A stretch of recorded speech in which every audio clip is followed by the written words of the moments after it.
ലോക്സഭാ തെരഞ്ഞെടുപ്പ് മൂന്നാം ഘട്ട പരസ്യപ്രചാരണം ഇന്ന് അവസാനിക്കും.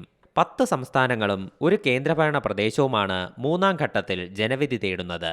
94 ലോക്സഭാ മണ്ഡലങ്ങളിലാണ് വോട്ടെടുപ്പ് നടക്കുക. ഗുജറാത്തിലെ എല്ലാ സീറ്റുകളിലേക്കും ഈ ഘട്ടത്തിലാണ് വോട്ടെടുപ്പ് നടക്കുന്നത്. മഹാരാഷ്ട്രയിൽ 11ഉം ഉത്തർപ്രദേശിൽ 10ഉം സീറ്റുകളിൽ തെരഞ്ഞെടുപ്പ് നടക്കും. ജമ്മു കാശ്മീരിലെ അനന്ത്നാഗ്, രജൌരി മണ്ഡലത്തിൽ തെരഞ്ഞെടുപ്പ് മെയ് 7 നിന്ന് മെയ് 25 മാറ്റിയിട്ടുണ്ട്. ഗുജറാത്തിലെ സൂറത്തിൽ കോൺഗ്രസ് സ്ഥാനാർത്ഥി പത്രിക പിൻവലിച്ചതിനെ തുടർന്ന് എതിർ സ്ഥാനാർത്ഥി എതിരില്ലാതെ വിജയിച്ചിരുന്നു. ഇത് കാരണം 2 മണ്ഡലങ്ങളിൽ ചൊവ്വാഴ്ച പോളിംഗ് നടക്കില്ല.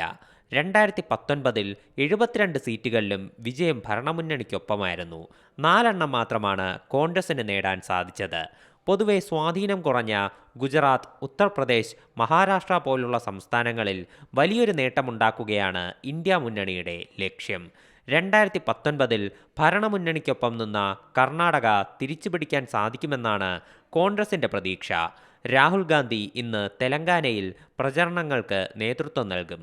അതേസമയം ആദ്യ 2 ഘട്ടങ്ങളിൽ പോളിംഗ് ശതമാനം കുറഞ്ഞത് രാഷ്ട്രീയ പാർട്ടികളെ ആശങ്കയിലാക്കിയിട്ടുണ്ട്. അതുകൊണ്ട് തന്നെ മൂന്നാം ഘട്ട തെരഞ്ഞെടുപ്പിൽ പരമാവധി ആളുകളെ പോളിംഗ് ബൂത്തുകളിലേക്ക് എത്തിക്കാനാണ് എല്ലാ മുന്നണികളും ലക്ഷ്യം വയ്ക്കുന്നത്. News desk C Malayalam news. പുതിയ വാർത്തകളും വിശേഷങ്ങളും ഇനി വിരൽ തുമ്പിൽ. എല്ലാ ഡിജിറ്റൽ പ്ലാറ്റ്ഫോമുകളിലും ഇപ്പോൾ സി മലയാളം ന്യൂസ് ലഭ്യം.